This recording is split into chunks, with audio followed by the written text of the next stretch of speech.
Alright, welcome back everyone. This is Bodaboda Diaries season 1 episode 5. My name is Erico Safaris.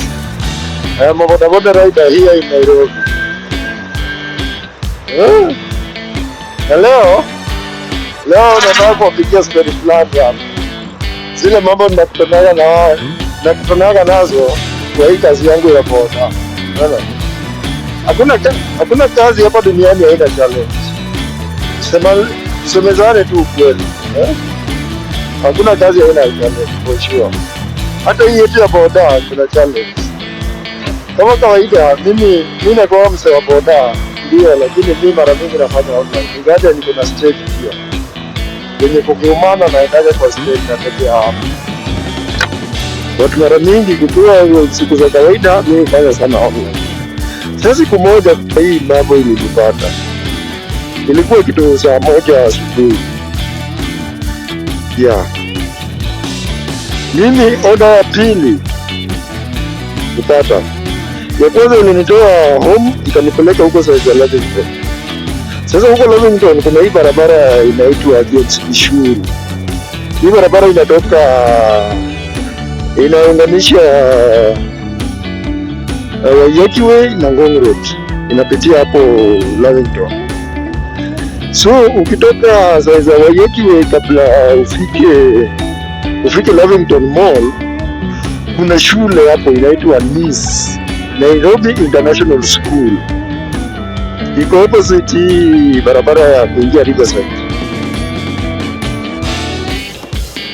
So nikiwa hapo opposite ya hiyo shule iko na perimeter wall.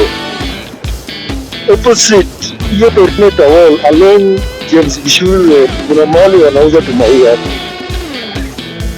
Kuna majamaa watatu walikuwa hapo.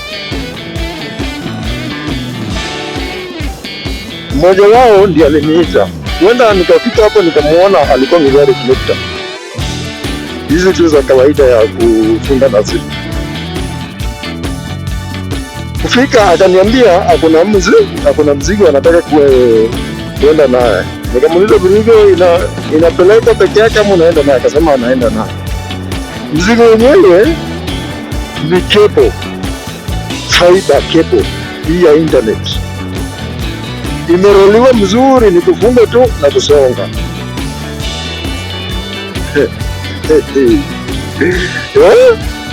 Fiber cable imesharoliwa, ni kufunga tu na kusonga. Sasa mimi nikafunga juu ilikuwa imechafuka, ilikuwa ni kama imeshatumika, imetolewa mahali. So mimi nifunge such that nimewacha. Unajua sasa singewekelea tu niende naye, lazima ningefunga. Unaona? So nimeifunga yenyewe namwachia space ya yeye kukaa, unaona? So kuifunga ilichukua kama 3 to 4 minutes. Kuibalance ilikuwa roll kubwa.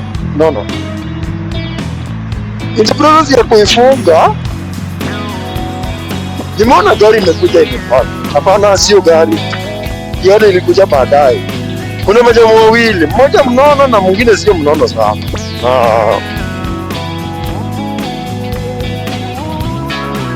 Wanakuja, lakini wanakuja wakitembea haraka. Mimi nimewaona but chumi nafunga, kwani shida iko wapi? Niko kando ya barabara. Watu ni wengi wanatembea hapo. Lakini hao jamaa walikuwa wawili, walikuwa wanakaa. Kuna tu kitu inakuambianga ukiona mtu mwenye ako na nia nyingine na wewe. Kitu ukimuona hivi unasikianga tu something, unaona? So mimi au jamaa kufika kama 4 meters away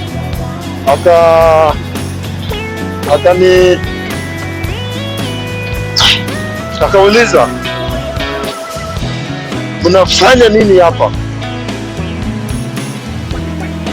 Mwingine akauliza, nyinyi ni akina nani? Hao watatu kusikia hivyo wakatoka teke. Nikatoa peke yangu na bike na waya nimeshafunga. Kumbe hao jamaa wameita hii waya. Wameiba waya, na hapo kwenye wanauza maua, hapo kwenye wanauza maua kuna maji, so walikuwa wanaiosha hapo, na huyu mwenye reflector mwenye ameniita ndiye alikuwa mnunuzi. Hawa wawili walikuwa wezi, hawa ndio waliiba sasa. Na hao jamaa wenye walikuwa wanatuliza nyinyi akina nani ni maaskari ya Mutangari. Bro. Hivyo nilileta timu na maswali kibao, lakini kenye nilisaidia zaidi, huyu mmoja kati ya hao watu wenye walitupata hapa alitoka mbio akawafuata wale watatu wenye walikimbia, akafuata mmoja, na bahati mzuri alishika yule mwenye alikuwa na reflector. Exactly huyo mwenye aliniita ndiye alishikwa. Mimi kuona naletwa nikasema bas, roho ikatulia.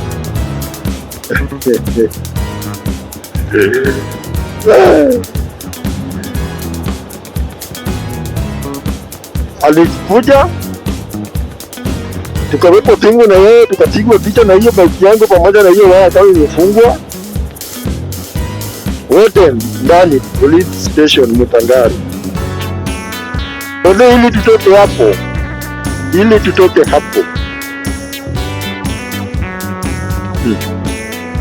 Kenya ilinifanikia, haikuwa rahisi hivyo. Ili tutoke hapo brother, wacha tu. Unaelewa tu Kenya ilifanyika ndio tutoke hapo.